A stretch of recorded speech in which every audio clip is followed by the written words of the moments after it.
everybody. Old Guy here, and it is a lovely day as opposed to the, lava flows we've been having over the past week. So decided to go out to the backyard, enjoy a little bit of nature. I'm sure the mosquitoes will be showing up soon to enjoy a little bit of me.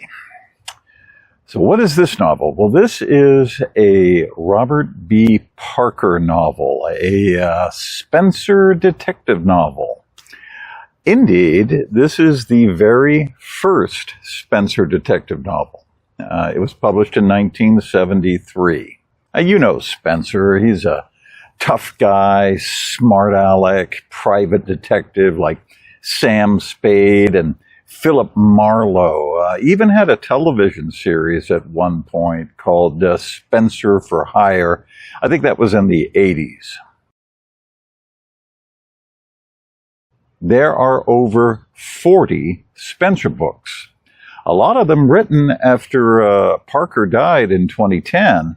And I think the series continues under various writers.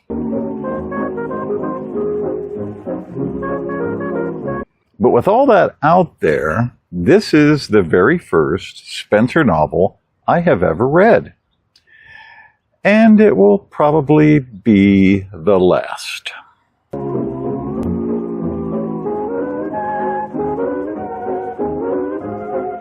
So what's this about?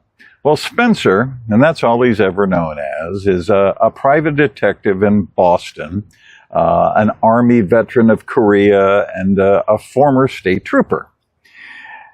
It's not really clear why he's in this PI profession until after about 2 or 3 pages, when it becomes very clear that Spencer is an obnoxious smartass solely for the purpose of being an obnoxious smartass.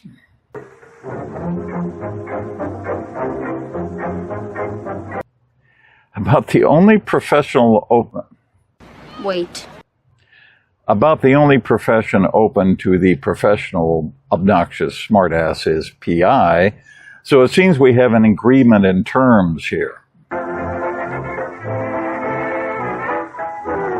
Now, I enjoy an obnoxious smartass as much as the next person. In fact, there are many who accuse me of so being.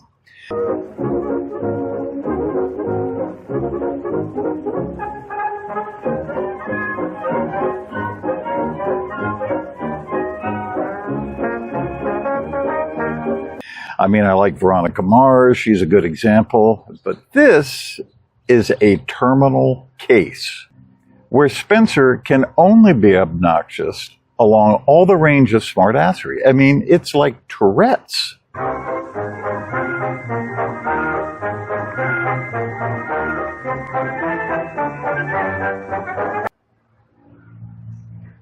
So Spencer has been hired by the president of an unnamed Boston university, generic enough to remain unnamed, but which is probably Northeastern, which Parker attended.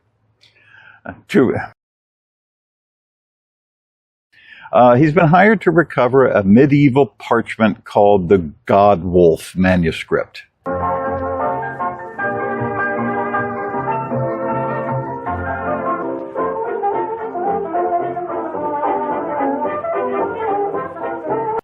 Someone has lifted it out of its secure library location, which really narrows the suspect list down somewhat.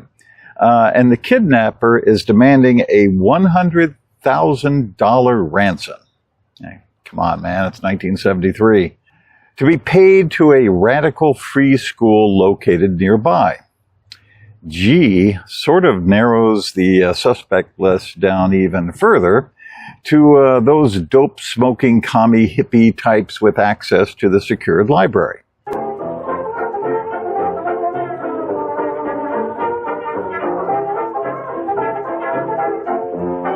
Surprise, surprise, there is such a group called the Student Committees Against Capitalist Exploitation. SCACY.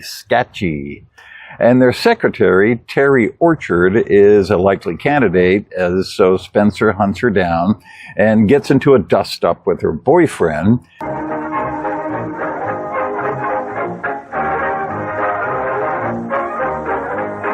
And later that night, Terry calls Spencer because two men broke into her apartment, knocked her out with some kind of drug, and when she woke up, her boyfriend was dead, shot by Terry's own gun, which she is holding.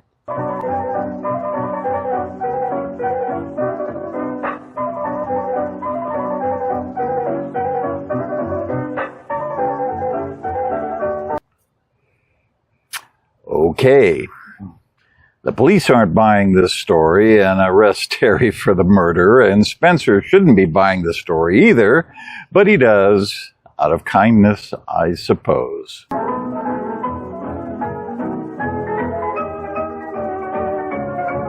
And he becomes determined to absolve her of the murder.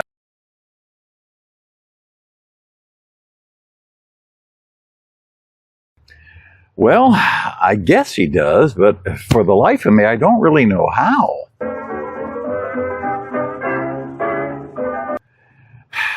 The connections between the boyfriend, the manuscript, and the local crime boss named Bros. Hey, what's up, bros? Is so bafflingly confused and illogical that, you need a detective to try and make sense of it.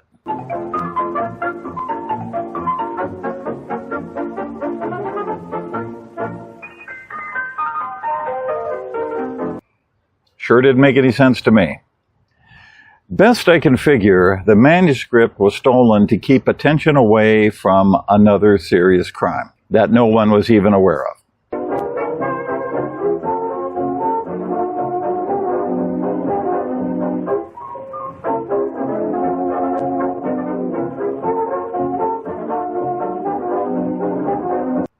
So, why?